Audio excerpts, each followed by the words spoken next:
everyone, Rich Carlton here. Today is another day of OttoFMS, although I think we're moving on to some other topics, right? So we're getting there. The big ones, the really new stuff is tomorrow. I got a couple of surprises. One is just kind of completes the whole picture of automatic, and the other one will be a little forward looking. Well, I'm glad you're here. I've got received a number of notes from people saying they love having you here, that you're a great speaker. They enjoy, they feel like they're in a conversation with us or with you talking. No, I'm being very serious about that. I mean, there are people sometimes who struggle to talk, but you and I are not two of those kind of people. So, but you know what's crazy is that when I was growing up, I had a severe stutter. Like I could not really speak in public until well after into college. Like it took me until I was an adult. You never know. You never know. Moving along. What are we doing today, Todd? All right. Today, well, first of all, we got any questions from yesterday? Margaret, you can turn on your camera. It's like a giant R. Okay. Well, they don't see that, but I can turn on my camera. So they don't see that? Okay, that's fine. Yeah. Okay. Then. There's Margaret. There's Margaret. Say hi, Margaret. She's there. Now she's gone. Okay, great. I thought we had this intrepid producer back there. Yeah, no, she's the showrunner. She's a showrunner. I'm just keeping everything running here. Yeah. I just before we begin, has any hot questions come up in the I officially installed OttoFMS on another two. No, RCC has now installed it on 4 servers now, and we're slowly easing into it because we don't entirely trust Todd. I mean, look at me. Would you trust this face? Yeah. And then the fact that he wants. To get OttoFMS, you have to provide it with 3 forms of credit verification and a credit card. And I'm like, well, and your Bitcoin wallet. Yeah, that would be great. No, totally free. And when you get it, you do go through a checkout process, but the checkout $0 and no payment is ever required because it is free. All right. So we do have questions actually. Y'all were chatting. Well, let's answer a couple questions and we'll dive in. Automatic questions. I know that you can sort the servers in the list view. Can we rearrange the panels in the panel view?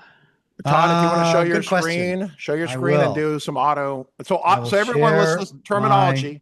Screen. There's OttoFMS, which is something you install on an individual FileMaker server. Yep. Then there's automatic. Now I am explaining this. I'm not part of the company, but I'm making my attempt to do it. It's like their overarching service, which provides a giant umbrella of capability from spinning up new servers, buying S3 space, seeing all your servers. Like this is what the question. These are separate servers here, right, Todd? Yeah, these are all servers. And yesterday, we installed this one, this M4 Mini. We connected, which is right here under my desk. That is connected up to it as well. So it's the place where you can collect all your FileMaker servers together. Okay, that's what we should call it. Your collection, your FileMaker collection. So is the base install of automatic here? This is still free. So what the rule was, if it costs you electricity, we're going to get pretty much. That's gonna. I mean, that's where it is right now. But you're going to see a feature today, which is currently in beta, and it'll be available in some form free. But we are probably going to add a paid tier to some of the things. These were really fancy new things that we're doing. Okay. But as far as organizing and managing your servers in one place and sending files from server to server, all that's free. So how much can we reorganize this was, I guess, Margaret's question. So that's a good question. Nobody's asked that before.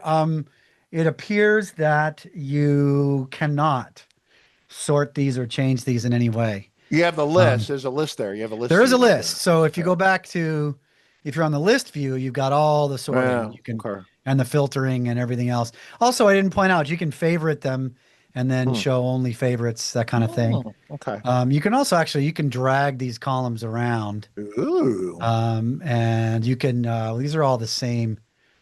These are all, I got a question. You can actually group them too, but there's nothing to group that's different here. So can you add a column here, like seeing the how full the drive is? If I wanted to see, let's see. So there are additional columns, but so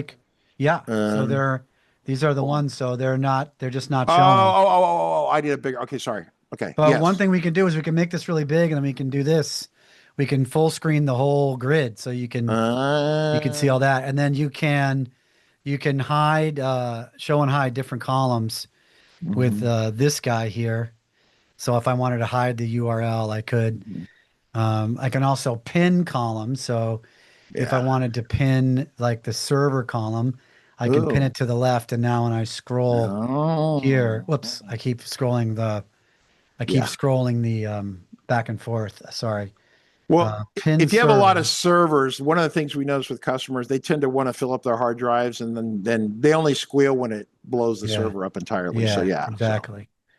So, God, the browser back and forth is catching my horizontal scrolling here a little bit. So it's getting a little strange here. But you've got a bunch of controls, filters, toggle their density. oh, yeah. So this is part of the UI kit that we use for all of our projects, including the stuff we build inside of FileMaker when we build it on a web viewer. We build a lot of stuff on web viewers, like auto deploy, which we've been showing. That's a FileMaker file. That's a web viewer. Mhm. We have the same component kit in there. So Mhm. it gets really, and then the AIs are really good at understanding that stuff too now. So Mm. we can code Okay. generate a lot of that stuff these days. All So right. yeah, so that's that. Sorry, you cannot organize this. You can favorite though. That's going to work. So if you want to just have your favorite servers show up on here, you can do that. Yeah. So Nifty. Okay. Uh, Next question is, so Automatic is AWS, but not AWS on steroids. yes, but it's not AWS. That's correct. We do not use AWS. The main reason is that so FileMaker is a database, which means that things like disk speed are really important, Hmm. and uh, and and so we work with a provider that has really fast direct attached disks. So these are not network attached disks, which is what you get in a lot of other places. Hmm. And they also just in terms of the combination of hardware, it's really good. And so we can do things. We can do VMs, which Hmm. is the most common deployment, but we can also do bare metals. And if you have a really large FileMaker project, especially if you're on WebDirect, bare metal is going to crush everything else you can possibly get. It just the level of the disk I/O and because WebDirect runs mostly on the server. So you need a Okay. big, beefy, honking server. And so When you can get a bare metal server with way higher specs for less cost than you can get as a VM. So, for example, a VM with 128 gigabytes of RAM Mhm. is going to cost you way more than a bare metal with 128 gigabytes of RAM.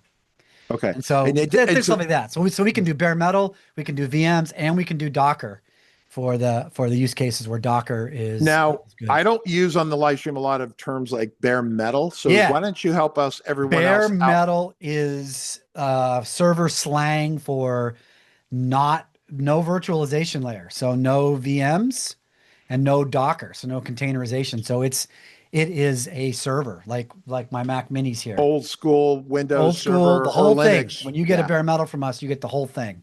Yeah. There's Okay. nothing else running on it but the stuff that we put on there, FileMaker Server and AutoFMS that Okay. runs on it. And it's the whole thing. So you get all the RAM, all the CPU, all the GPU, which could be important in the future With with the AI stuff. Yeah, with AI stuff. Yeah. And we can do NVMe.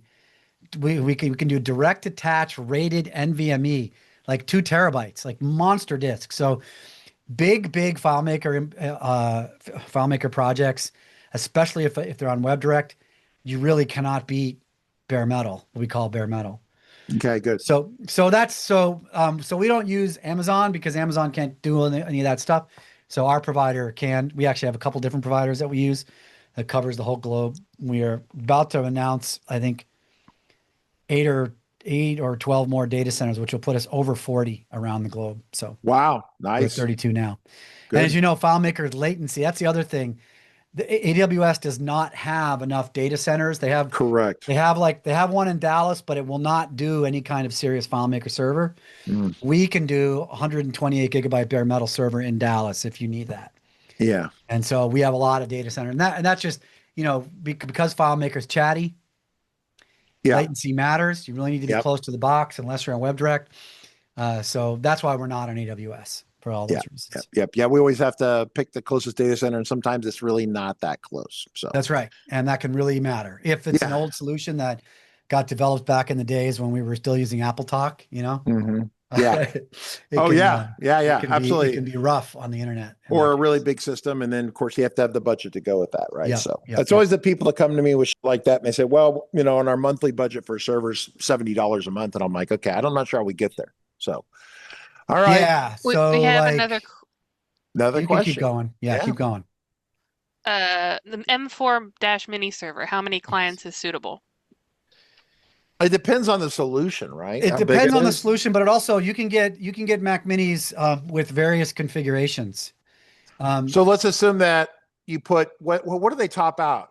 I have a M2. 48 gigabytes of RAM with Really? an M4 Pro Whoa, 48. and Because I like got a 24s, 4 terabyte drive. Like it can be big. okay. So yeah, I mean, realistically, with that kind of throughput and you could, well, if you had a copy of Starting Point with, say, we have one with 15 million records in it, you could have 20 or 30 people in there pretty easy. Go ahead and click on that, Todd. Show us that.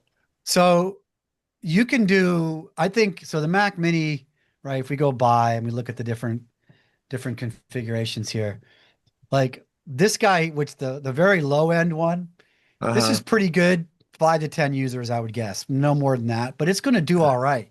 Yeah. Especially if everybody's like in the office, it's going to do pretty darn good. Yeah. It doesn't have a lot of disk space, but it does have a lot of RAM. Yeah. And it's got CPUs and GPUs. Like this is not bad. No. For $600, like yeah. The one I got, last one I got the M2 with that on it. It was the biggest one they offered, right? I thought that was pretty great.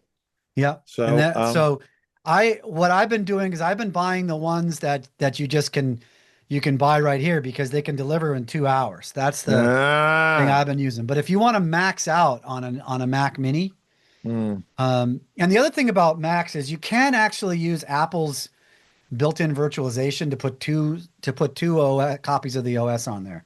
You're allowed under the license to virtualize Mac OS, but only 2 times. So you can take a mini and split it.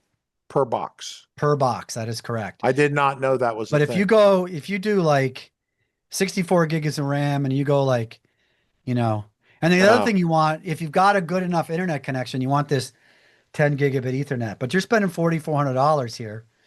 But this is a pretty darn good server. Like this would be very good. The only issue with Macs is, or the only issue with the minis is these are not what they call server class disks or anything like that. So they're going to fail at a higher rate than a server class machine would do. But what does that really mean? I don't know. Well, Apple doesn't start with the fact Apple doesn't make server class stuff anymore. Don't, right. They do not make server class. And every Mac I have, laptops or desktops, they outlast the equivalent in Windows real easy. They do. But if you're putting it under heavy server, like in a data center load, it is likely that a Mac will fail more often than a off the shelf Dell or something like that.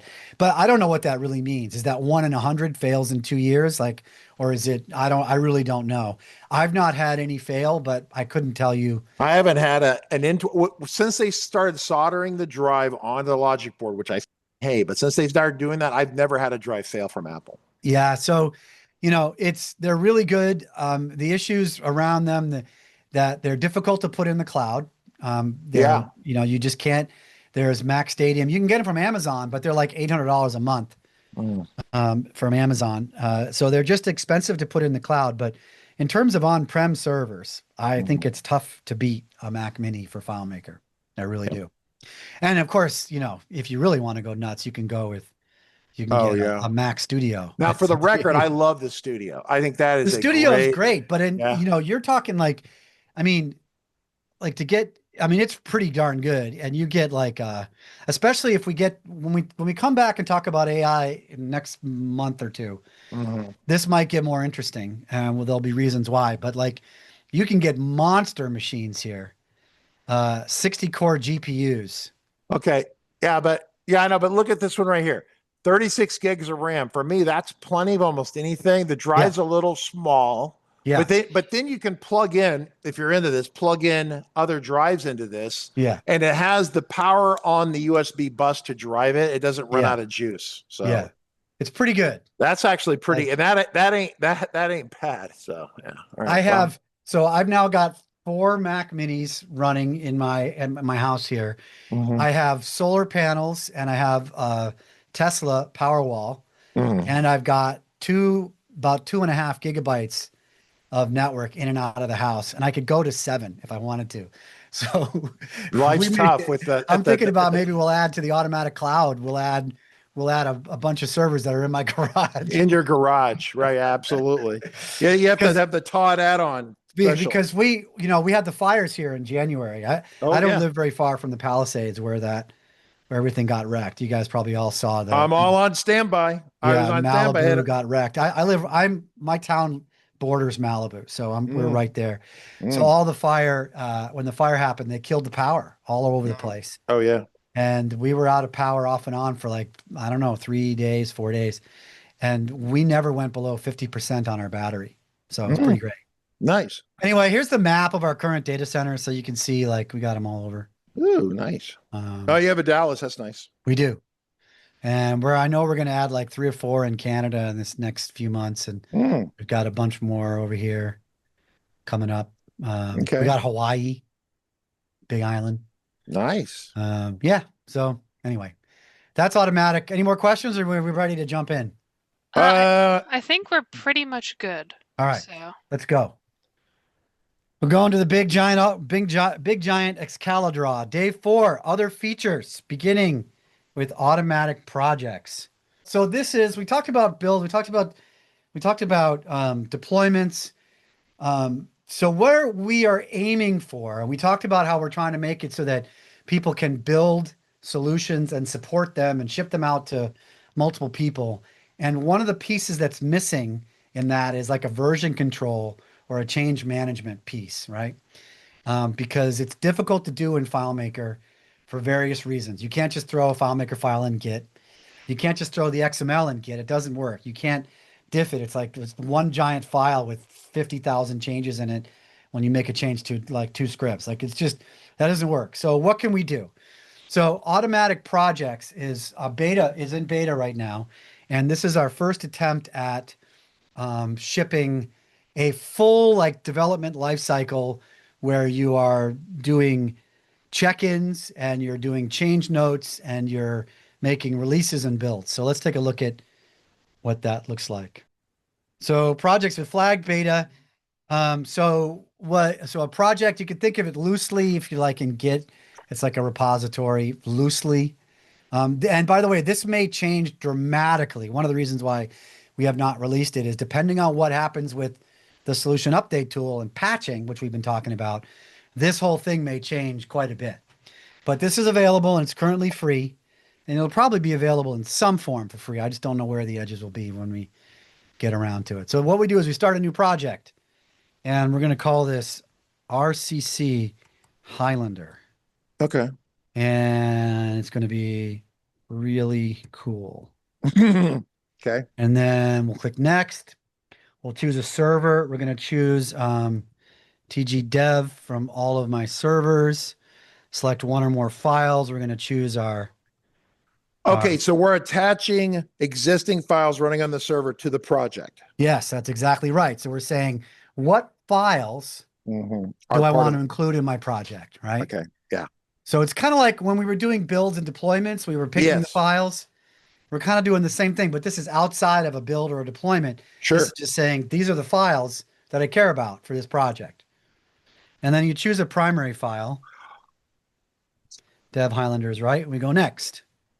And now I need to enter a full access password, copy credentials to the other file. So you have to put credentials in for each files, and I just did that. They're all the same. Okay. And I can put notes in for each one. Okay. Like this is the main file.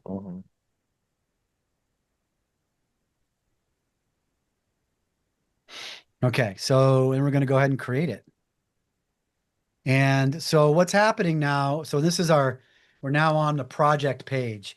And what it's doing is it's making a checkpoint. And what a checkpoint is kind of like a commit, but it's not. So we call it a checkpoint because I don't want to call it a commit, like in terms of traditional version control systems, because that would be implying a lot of things that it's not. But what it's doing is, did it create the initial checkpoint? Is it doing it? Is it done? I think it might be done. Yes, so here's our checkpoint. And the checkpoint is basically on the server, we do a save as XML of all of the files, and we do clones of all the files.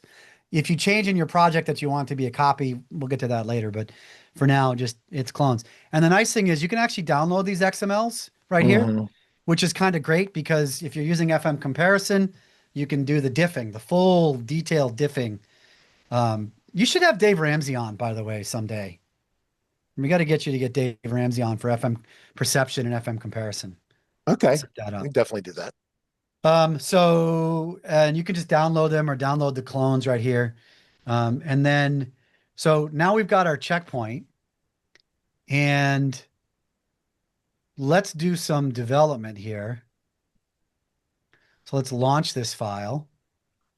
Let me enter the password. So as checkpoint, it's kind of like it made snapshots of the XML and I guess a clone is what you said. That is exactly correct. And then it's going to preserve that. So in the future, we can compare against that as necessary. You are exactly right. So we've got our project started, but now I'm going to go in and I'm going to make some changes. Like maybe I want to say, why is this broken? I'm just going to put a comment in here. Why is... Let's go in and we'll go into the database here. I love these comments. And thank you. We'll go into people and let's add a new field like we'll add a field age. Let's do birth date. Birth date, we'll do date and we'll add a new field. Boom, right? Okay, great. So we've made a couple changes to the database. Now I'm done for the day. But before I go home, I want to Is it a new checkpoint? Some of this. What's that? A new checkpoint then at this point? That's what I'm going to do. We're going to create a new checkpoint. Yeah, probably good that you don't use the word commit. Yeah, exactly. That would be. It's not really a commit. Well, I have a question. Another data in here, Todd, you know a lot about other databases. So in SQL and Oracle, do they call commits there too? Or do they call them something It's a little different. That's a really interesting point, and we could get sidetracked on that for a long time. I'm sorry, I won't do that. It's okay. One of the differences is that for databases like SQL, they're only dealing with the schema of the tables and fields, right? There's no layouts or scripts or any of that. Right. Yeah, those are stored procedures. They don't do commits, although actually nowadays they actually can. They do commits and they'll do migrations based on those commits of the SQL statements that create the database, basically. Okay. Think of it like that. Okay. But they're not worried. They don't use the words like we do. Okay, great. No, it's different. So we're gonna make, so let's say I changed a script and added a field, and maybe I do whatever notes I want. And then there's a difference between public and private notes because we can actually share these notes really easy with our customers. In fact, our dev teams do this when they ship a new version to the customers. They will ship them change notes, and the change notes that they ship to the customer are generated public, but if they want some private stuff in there, like they don't necessarily want the customer. You said you want me to use this with starting. Is this what you want me to use with starting point? I want you to get to starting point and all this stuff. Yeah. Okay. Well, because that would be really great for capturing changes and letting people know what we changed in the exactly right. Exactly. So in this case, this is kind of a minor because I added a new field, which you could consider being a new feature. Right? If I just fixed a bug, like if I fixed that broken script step, maybe I would call it a patch, but that's fine. We call it a minor. And then we'll come back to this release candidate in a minute, and we're going to create this checkpoint. And now it's going to go and it's going to make another copy of Margaret. This is so easy. How come we don't have this? I don't know. I don't know what we've been doing. This is so easy. So it's going to go through and it's finished one. It's going to go through the others and It's creating the XMLs and creating clones on the server.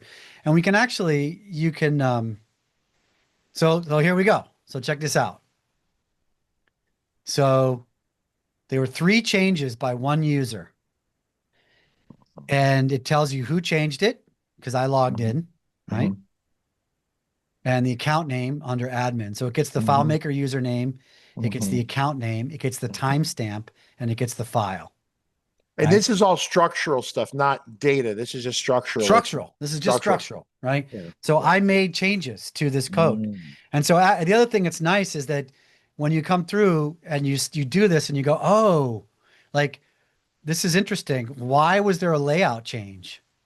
I didn't make a layout change. So what happened?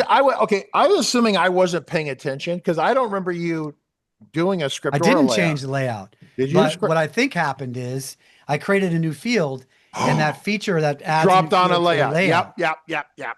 So, right. Damn But this is an example of why this is great because I made a change that I didn't think would have any other side effect. I was expecting 2 changes and I see 3. So now I can know what just happened, right? No, this is pretty impressive. And so we don't have any more detailed information in this review. If you wanted to download these XMLs and run it with FM comparison, you'll get exactly the full, right down to the pixel on the layout of what changed, right? Is this so automatic in its base? Unless you start adding servers and things that burn electricity, it's free. So this is, and once again, I'm not looking all for free stuff, but once again, I don't like doing TV shows where the first words out of my mouth is give me your credit card. I really hate that. Yeah. No. So this will likely be free in some form, but it might be limited. Maybe you only get 1 project instead of maybe you have to up a tier to get more projects. Or we have another idea of public versus private projects. And so if you have a public project, maybe that public project shows up in the automatic marketplace where for free, it just shows up automatically where people can just click a button and download it onto their automatic servers. Isn't that kind of like almost like Git a little bit like that? Kind of like So Git? we don't know how we're going to shape this exactly. And also the technology, because of the solution update tool, which might give us other ways to deal with this, we don't know exactly the implementation details behind the scenes. That is why it is still in beta. But we want people to start using it and give us feedback about, what's useful, what isn't. And then we'll also get feedback on, we are gonna charge something for this. I just don't know, but it likely will be 1 project, or maybe it's 1 project, 3 file minimum. I don't know. We'll just keep it reasonable because I'm going to need for starting point. We have. Well, starting point's 1 file, isn't it? No, I wish. No, it's okay. So despite what you might think, there are 4 versions of English on the planet, at least 4. So there's US English, the UK, because of all the currency and date and time and then there's EU, and then Australians can't be left alone. So there's different versions of English for them. So do you treat those are those separate files, or do you yes, it's modify a giant pain in the ass. That's why I need your patcher tool. As soon as you guys so do you have 1 code base or 4 code bases? It's worse than that, because then there is the standard version, which is free. And then we have this slightly upgraded one that comes with our paid training. So there's actually 7. There's 9 versions. And they all are essentially there's 7. 2 code base. Essentially there's 2 code bases. There's a light one, which is really kind of different. And then all the other ones share, but they're different in terms of currency. They're different in terms of the stupid shit that should, after 35 or 40 years of working in FileMaker, this should not still be a problem. And it looks like you guys at Proofgeist are fixing this, so I don't have to lose my mind. Some of it, like the way we definitely, especially if the patch tool comes along. Yes. Like I think this stuff will be automatable, and you will be able to do a project like this and track everything. Then I would update the one, and then I'd say, hey, find all the other things and fix that. Yeah. And then so because it's a huge issue so right now we just shipped a new version, and how many versions do we have? 1, 2, 3, 9. 4? 9 versions. Yes. And then so light is really almost an outlier. We use it for training, but the other one's 8. If I find a bug in that version, we have 8 versions on the server. We have to make the change 8 times. Yeah. So so our theory behind this is that all this has to be automated. And with the solution update tool, we might be able to do all kinds of things like this. Yeah, we need that because then we could do it once and if have it made replicate You across have one the, code base and then you process it 8 times. The other day, I got an email from some person who's new to the FileMaker platform. Go, how do I easily change the currencies for my various customers on their solution? And I had to go, Good luck. You can change the locales as part of a migration. So that's a clone. You'd have to yes. clone it, and then it has. No, any part. Yeah, that's right. Yeah, any and part then of a migration. But your migration can migration, just do yeah. that. It can just change locales, for example. Mm.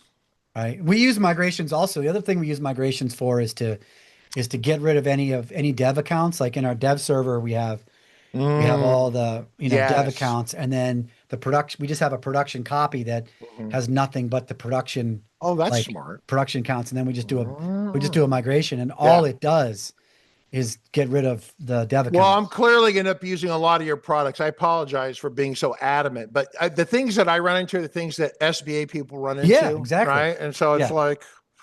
So this is what we're trying to solve, is to make this all a thing where you can automate this process completely, and at the end of the day, you have something where you're pressing a button, you are reviewing the change notes, making sure nothing needs to be changed, and then you hit publish, and away it goes, and the websites that have the change history are updated, and the links for the new version are updated, and all that. That's what we want. That's how you do it. So when we ship this project, the automatic cloud console, that's all we do is we say commit. All we do is commit it and make a pull request to the production branch, and everything's done.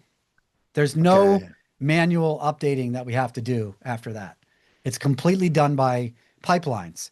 And that's kind of what we're trying to do here, is to build a framework for doing pipelines, so you can pass files through an automation process where they could switch locales, they could switch accounts, maybe they could patch with different currency things or whatever. Okay, I have a question for the audience, and then I'm gonna pretend like you're not here for a second, Todd. Just have a drink and just relax for a second. So, does anyone out there? The other day, Todd was demonstrating the fact that we could push a deploy to a HTTP server, like an FTP or something, that kind of idea, right?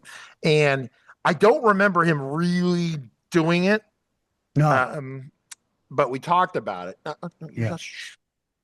Does anyone else besides me would like to see how we would push a deploy to a downloadable location?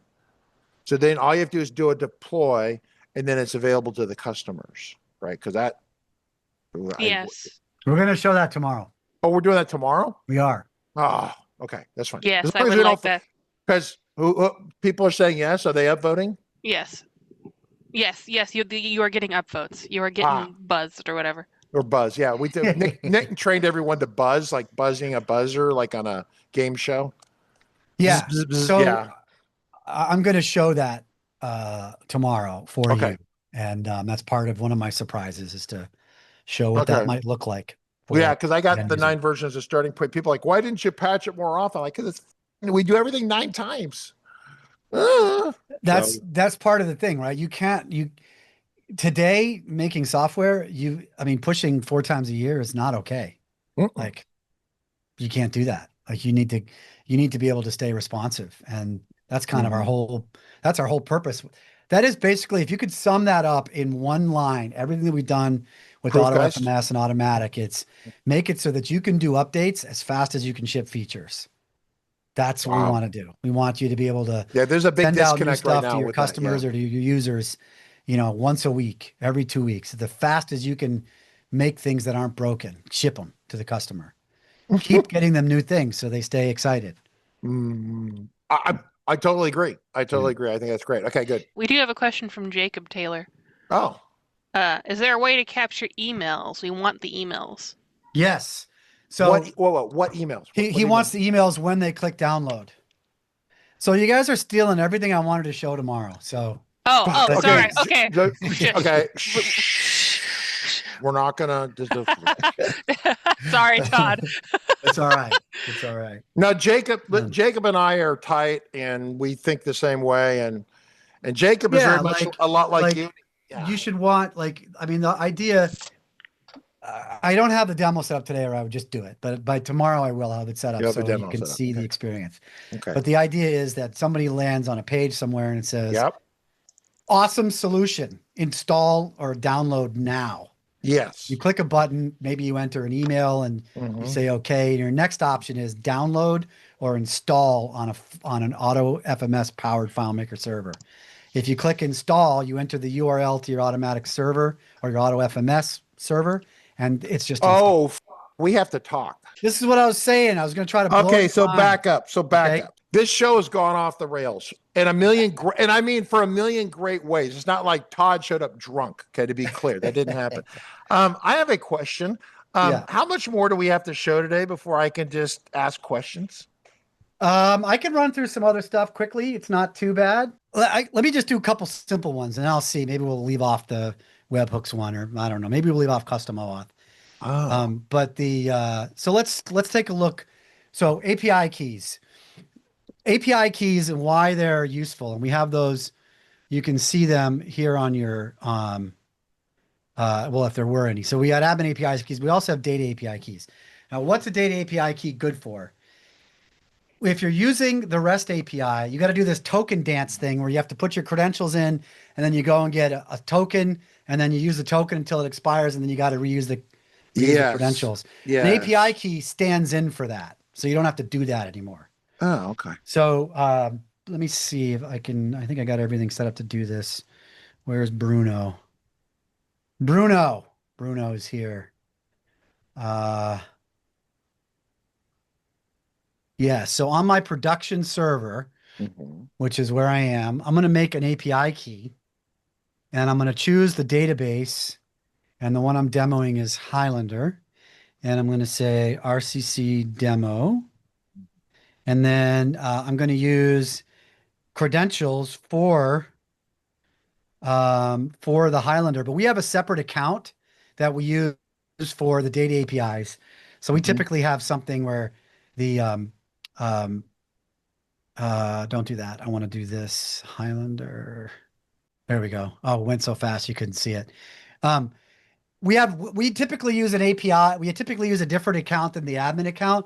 We use an account that just works over the internet. Doesn't, only allows access through the data APIs, not through the other things. But one of the things I wanted to show here, which I didn't get because it just one password auto completed, is that our API keys work for both data API and OData. Why is that cool? We only have to do it once, and OData is supposed to, as we go forward, replace data API. They're saying it's going to replace it. They've never actually deprecated the XML gateway. I was going to say it's still running, and then they undeprecated it, so now it's still. They did? Oh, I think so. I think it's no longer marked deprecated. It's just not advertised anymore. Okay. But all right. So I think the REST API is going to be around for a long, long time. But OData is faster and it's better. And the main reason is that when you do a data API request, it actually has to create a full virtual client on the server, and it uses that to do all the data API stuff. It has to spin that up. It has to spin that up, and that stays up for 15 minutes at least. Or you can log out if you log out of the session. But it takes up space and memory on the server. Yeah. And with OData, you don't have to do that. There's no back up. So the data OData. API spins up essentially a context. It's building context. That's right. It's like when you do PSOS. PSOS, or when you do when you do server side scripts. Like it when spins you go up into when you go into FileMaker server and you go to clients and you see look at there's an API thing I did 2 minutes ago apparently. Yeah. Somebody did. Okay. Signed in 2 minutes ago and it's running because that is still there, right? People with always OData, ask me, you don't see a client. There's no client spun up. So everyone, what we're talking about is that we're talking about with PSOS and this situation. Imagine FileMaker Pro with no display, no interface, but it's FileMaker Pro through and through sitting there running. It's going to run scripts for you. It has context. You're on a layout. You can do on the layout. You have the security thing. All this goes on. That's what you're seeing. So it's spun. So what he just said, and I had missed this previously. And this is its own separate little. I can't really draw very nice. This is our own copy of Pro right here running. That's right. And if you have a bunch of these, do they share or do they get their own separate one? Right? They get So their the API key will share the same session, which is good or bad, depending on what you want to do. Yeah. The nice thing is you can actually control that a little bit. Is you can create 10 API keys if you want 10 sessions. Okay. Right. So there's, you can do some nice things with that. You can randomly, if you have a web app that's connecting, you can actually randomly or walk through the 10 and use a different session for each one. And then you'll get more throughput that way, because these sessions will queue. The more requests come in, they'll queue up behind it, and then they'll run back. But the main thing is this is heavy.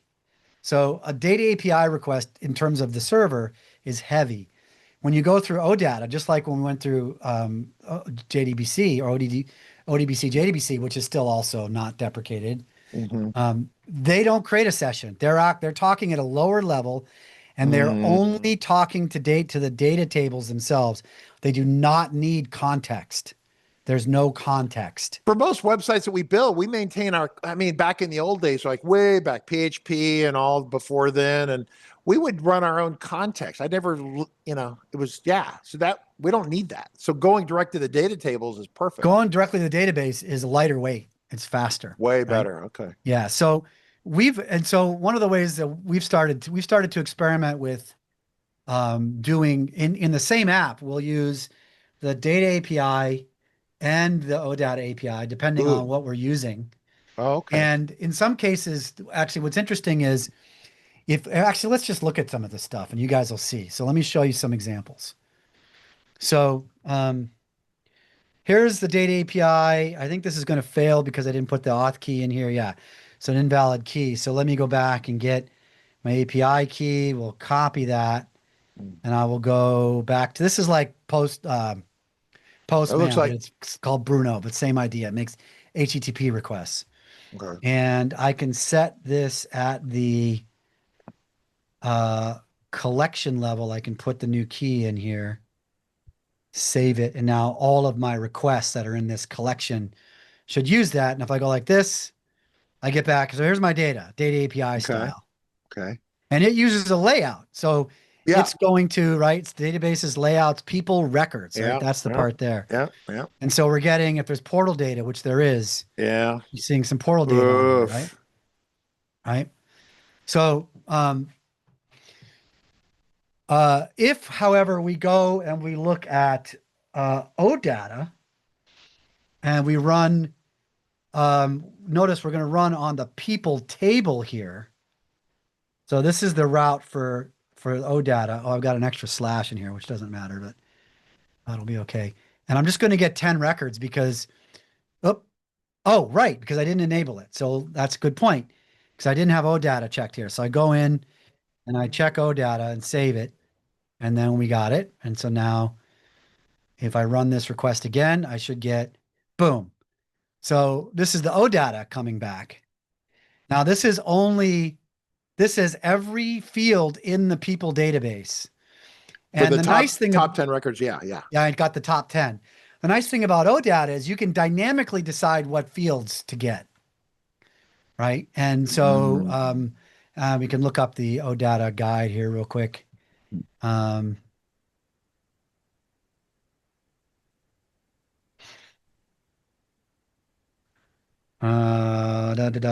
OData calls. Let's see, query options. So select. So if we wanted to do a select, we can only pick a couple fields, which is kind of neat. So over here, we can add a param. We go select. And then I think it's lowercase select.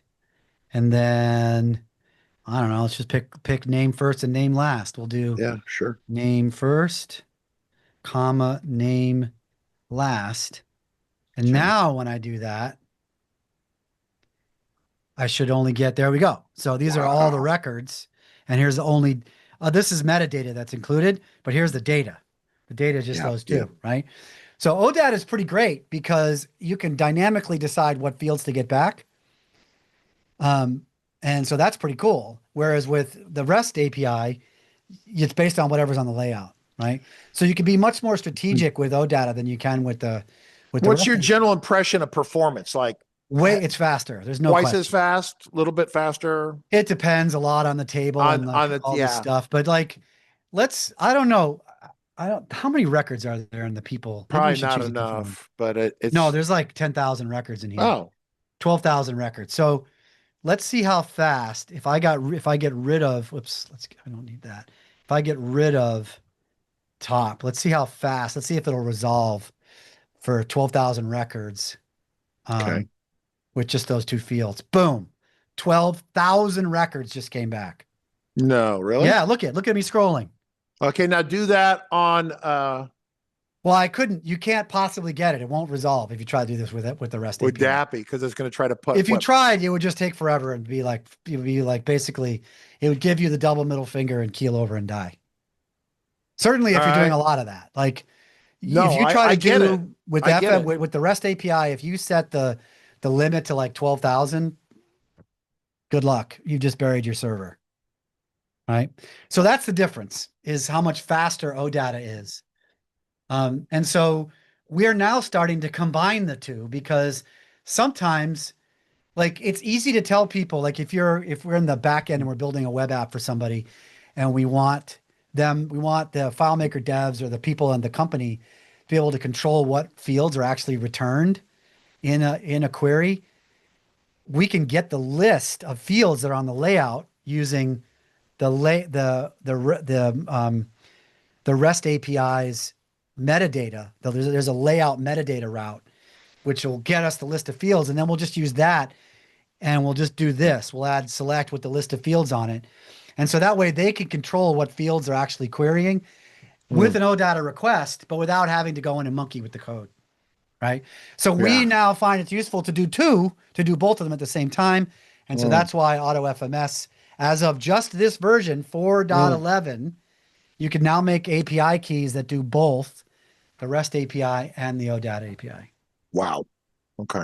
Super sweet, right? No, I am super stoked is what I am. This is Yeah. amazing. Having that option, especially with that performance improvement, I'm over here giggling. I don't know what else to Yeah. say. And you can do joins and you can do relationships and OData is quite complex. I doubt I'll be able to show you anything fun on this tomorrow, but maybe when we come back in July, I'll have some interesting things with OData and AI and all kinds of nice stuff because AIs are pretty good at OData, just like they're pretty good at SQL. So you can do some fun stuff with that. Absolutely. That's pretty awesome. What Okay. else we got? So that is API keys. Let's build on top of that. Let's go with what do I want to do here? I want to close that. You wanted to show what I want to show webhooks really quickly if I webhooks. Yeah, can. Jacob Taylor was asking me about webhooks. So what can we do Yeah, with webhooks. webhooks? So webhooks are pretty sweet because, and this is getting easier and easier to do now. But when we first built Auto and we started doing this, one of the things that would happen all the time is we would be spinning up these little web servers that really just would take payloads from like forums on the internet and shove them into a FileMaker script. And we just kept doing this over and over again. And finally, we just said, let's just build it into Auto so that I can easily just say like, hey man, run a script with this webhook, and then I can attach that to anything on the internet that takes webhooks, which is just about anything these days, so it responds to, so a webhook is essentially in sort of internet parlance. If you want, like, you can do this in QuickBooks, you can do this in web forms, you can do this in pretty much any SaaS application. When something happens in the app, send a webhook. And so you can get an event from another internet thing and you can have it call a script in your FileMaker file. That's the basics of what we're doing here, which is pretty cool. So I've got a demo set up here. Let me see if I can get this launched. I need to go to FileMaker server. I need to go to survey says, and we're going to open this up. And this is an admin. A little simple. This is nothing to it. Really simple file. Two tables, contacts and surveys. And what I want to do is, and then I've got a web, this is on our website. I've got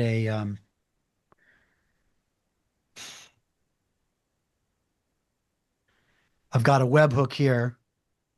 I'm gonna need to do a little bit of behind the curtain. Don't look behind the curtains here. Let me just save this ID. I need it over here. Oh, not that one. I need this here.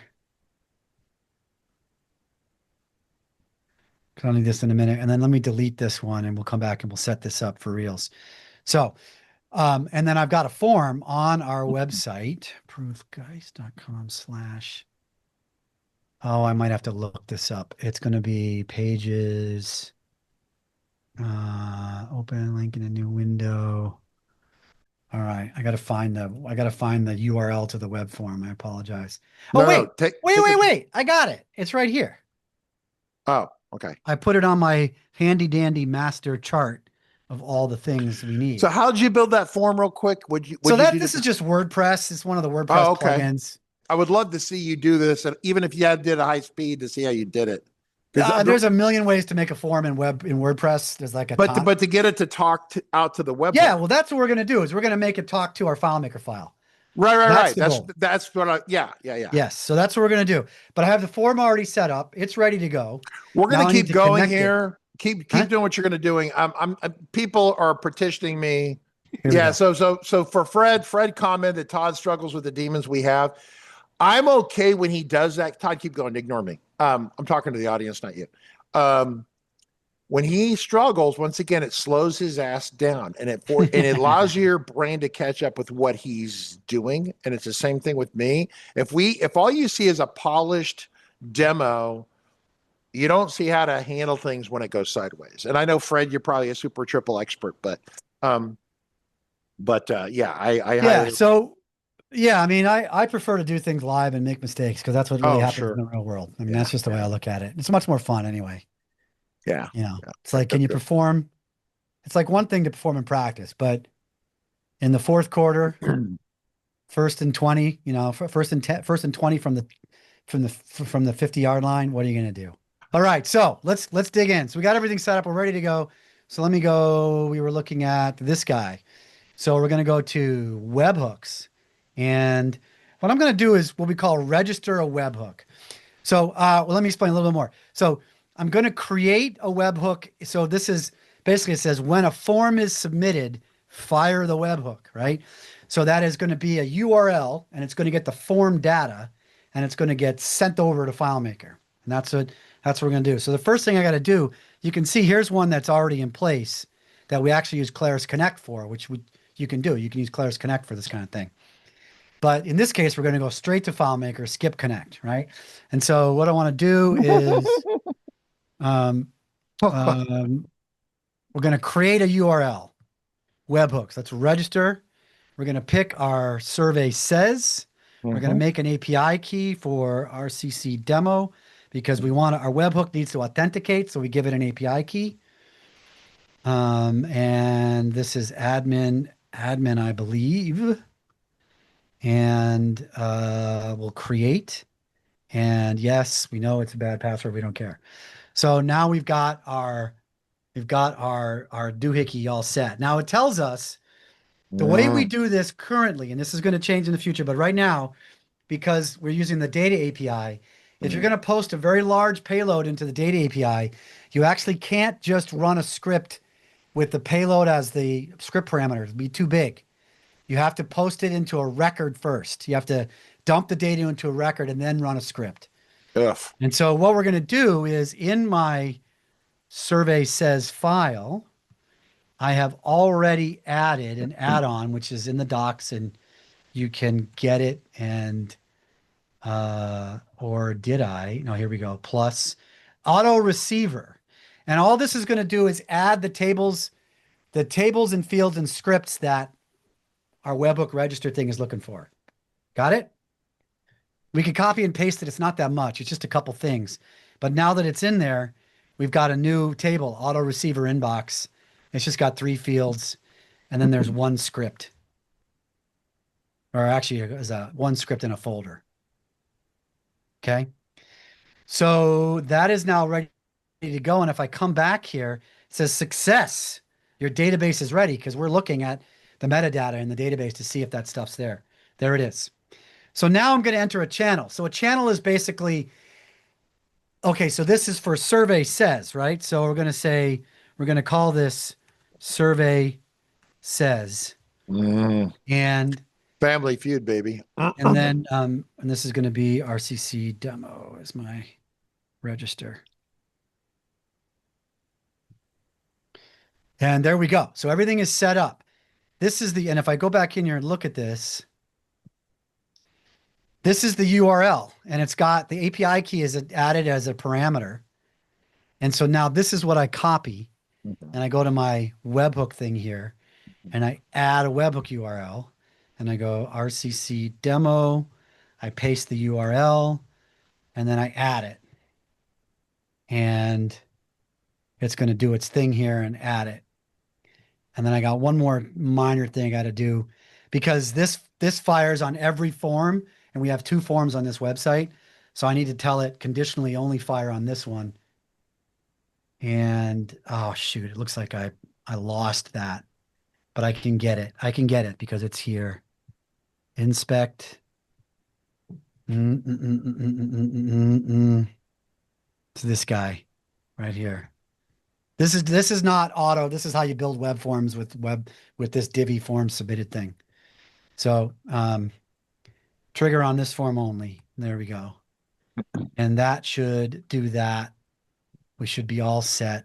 And now we enter the form, it should flow all the way through, but let's do a couple other tests first. Okay. So once we're here, one thing we can do is we can just send our webhook. But before I do that, let's look at the FileMaker file and look at the things that got added. It added a new layout. And this layout is basically, this is our payload. Yeah. Once it's right? in here, we can script our way out of this. That is exactly it. You've got the whole thing, right? Boom. Okay. You hit that and it was there. Okay. The form somebody just submitted a form. That wasn't me. What? That's somebody in your audience. Here you go. No, it's fine. It's fine right here. Boom. 1.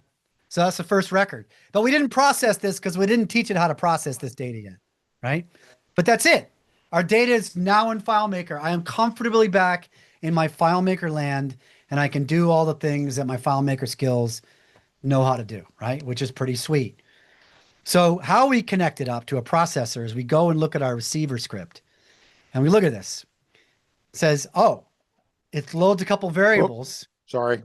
That's fine. Channel and payload right there, right? And then look, it's got a branch, right? So I can do channel. I can make a branch for else. I can do a else if channel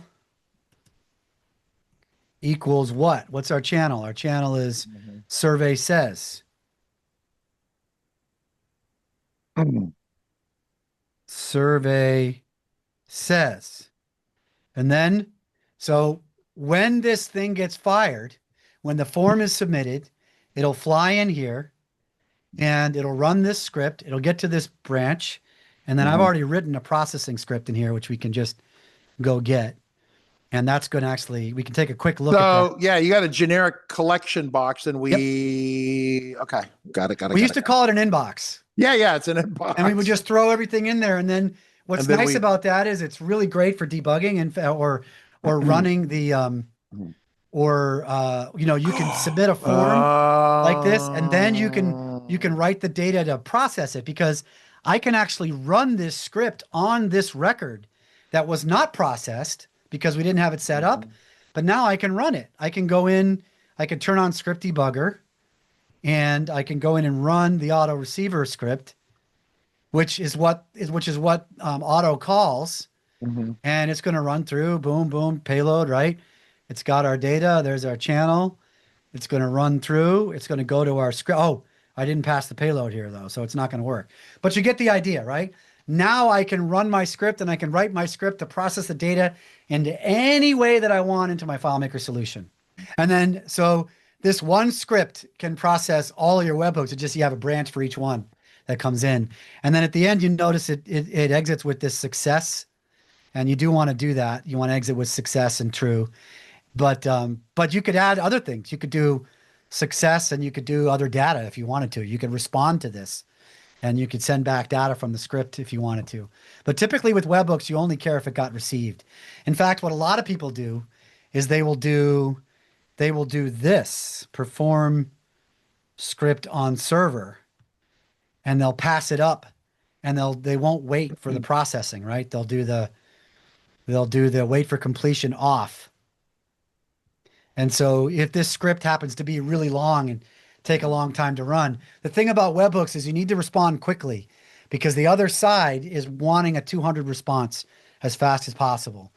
So you will want to do something like this, where you hand it off, or you put it in a queue and you process it with a server-side script later, so that you can respond back to the thing that called as quickly as possible. Okay, so I have a question from Steve Dolinsky here. Mr. Dolinsky has a question. Why does the auto receiver table not contain timestamps by default? Wouldn't that be helpful information? Question mark. I'm sorry, what doesn't contain what? Contain timestamps by default. Oh, I don't know. You could do that. So Todd, can you back up just for a second? Because Sure. I'm actually playing air traffic control here. And so what are the essential elements that I have to, if I want to build this weekend and turn on a webhook thing, I need, Yes. I need auto FMS on my FileMaker server. Yes. What's it loosely? What's the next step? I need to set up a key. You need to put these, you need to put a table, this table, and this folder of scripts.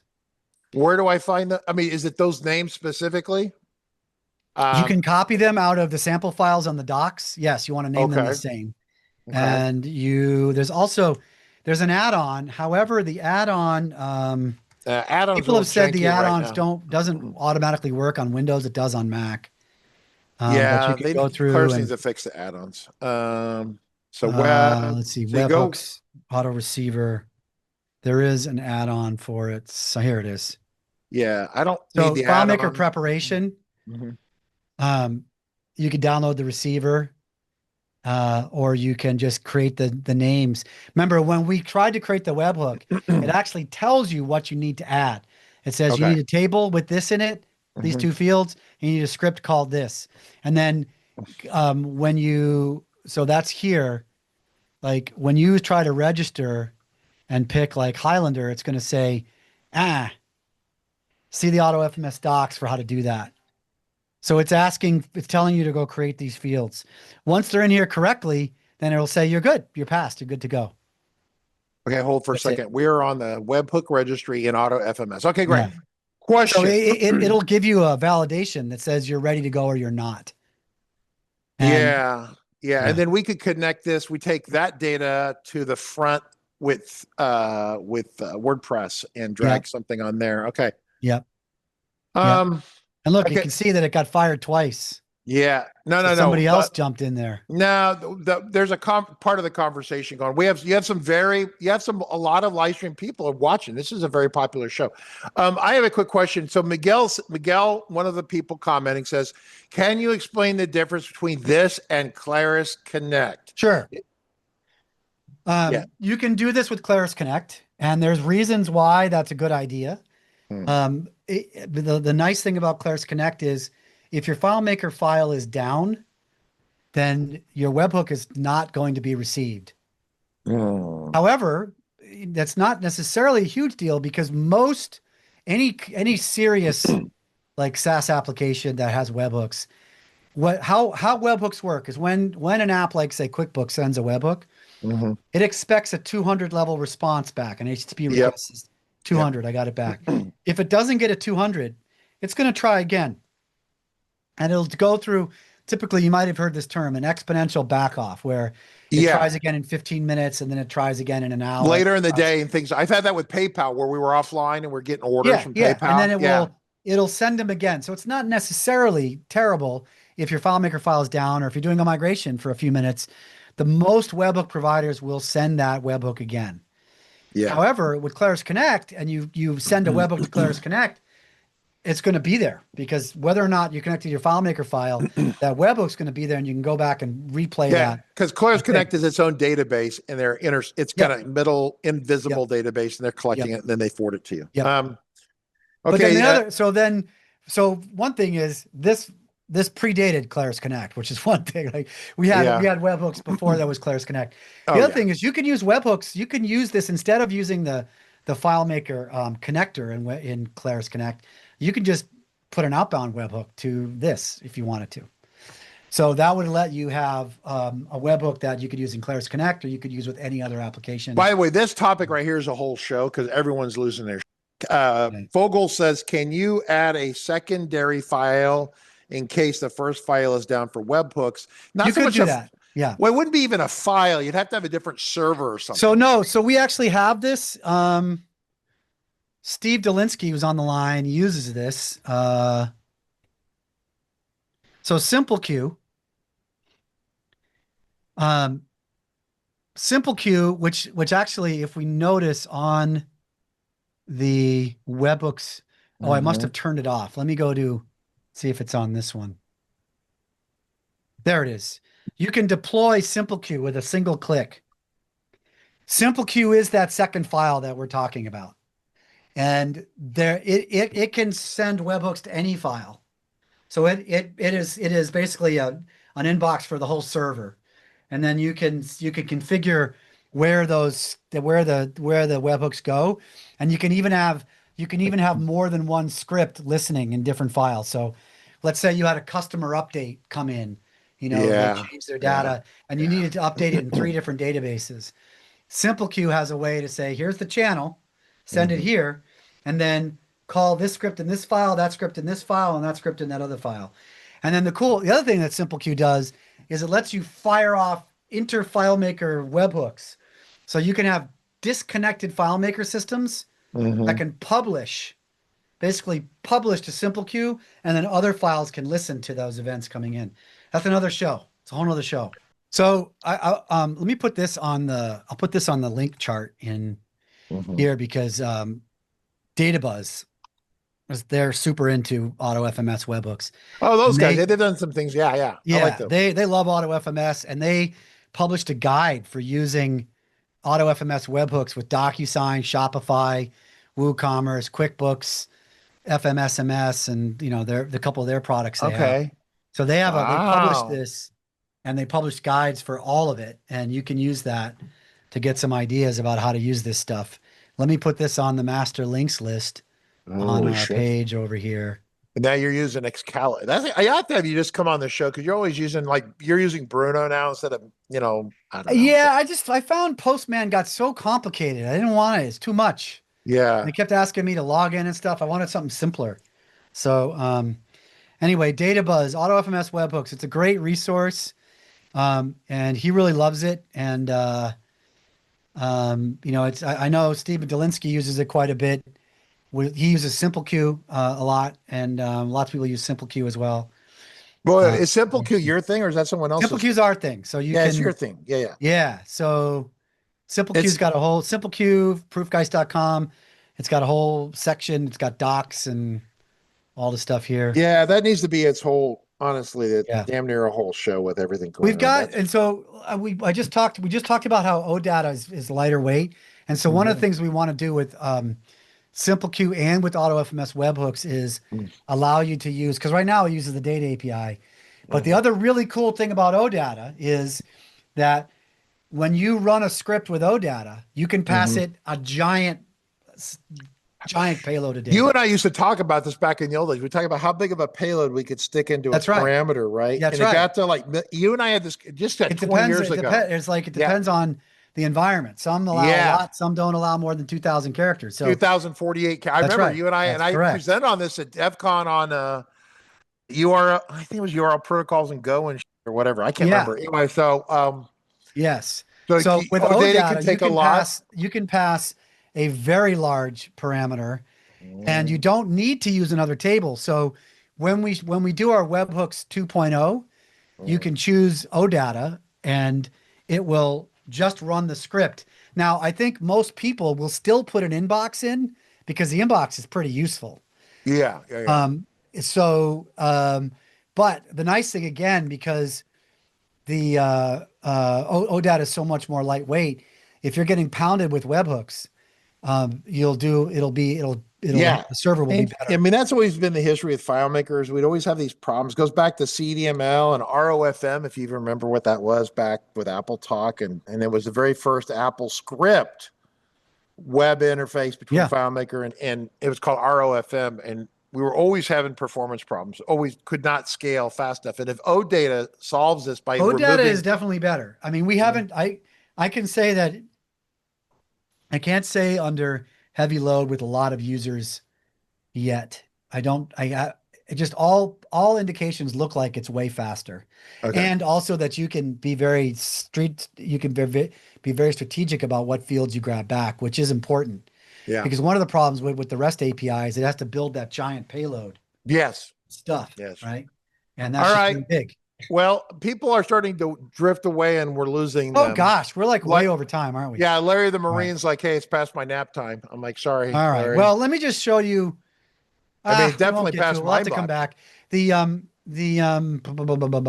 are we? I wanted to cover let me just show this real quick. So I purchased a bucket on my example org. I purchased an S3 endpoint and I want to create an RCC demo bucket, right? Okay. I submit that and I just want to point something out here. So once we have that, maybe it's on servers. So I'm gonna have to come back with Kyle to show this. Yeah, I'm gonna have to. We'll have to come back. There's a way, once you purchase your bucket, there's a one button, install this on my OttoFMS server. And so I can create a backup to do offsite backups. It's very simple. Just click a few buttons, but I've forgotten where it is most of the time. So let's forget it for now. You guys have so much good shit, right? It's like, oh my God, we're not gonna have We time. want this to be as easy as it can be for people to do this. So you got any questions before we wind down? Yeah, there's one question. We have two questions. Okay. 3 questions. Yeah, go ahead and make sure you hit Lynn. Lynn is the person with questionable ethics who dumped that shot that URL to your Oh, we didn't actually even show that getting processed. Did anybody do anything? I mean, you guys got to get the idea. We got to be careful for not safe for work. Like, otherwise, I'll have a Kermit the Frog doing drugs or something. You got to watch out for that. Yeah. Oh yeah, I got an issue in my processor, so it's not processing. But you guys get the idea. Okay. Yeah. Right, it runs the processor, and that'll take the payload and do all the things. Okay. Good. You guys get it. Go, Margaret. Do you have a way to automatically turn the JSON into records? I need that for bringing external Postgres data into FileMaker. I'll show you some things tomorrow. Okay, tomorrow's already looking like a 2-hour show, just so we all know, right? Bring your. Let me. I'll be right back. Hang on. So tomorrow, it's Friday. So I'm gonna be. Oh, I was gonna joke that if you didn't come back with a bottle too, right? I got a bottle, but I do want to point out I have not had a drink since 1990. So this is actually fake whiskey. It's not real whiskey. But it actually works pretty well on mixed drinks, and sometimes I sip it with a little, old fashioned or something like that. All right, guys, everyone, we greatly appreciate another awesome live stream. It is truly exciting. It's been a crazy day. Todd, just think about scheduling on the future. We'll come back of your stuff. And then also we have the 22 stuff, right? Yep. And what you want to do, if I can get Wim to do the introductory stuff. So anyway, it looks like he wants to do that. He's down there working with PM. I'm like, fine, you do it. But then we want you guys to follow up with you guys have so much awesome shit. You could be here for a month and you wouldn't get it all done. So. Just tell all your friends. Awesome.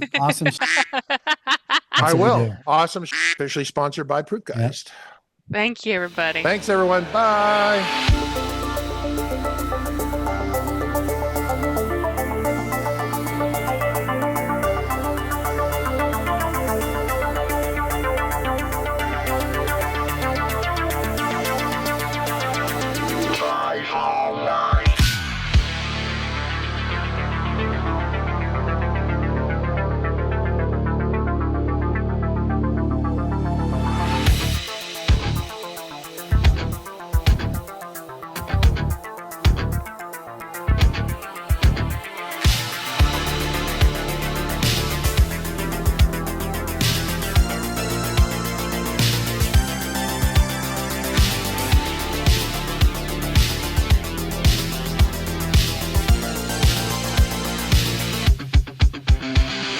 No.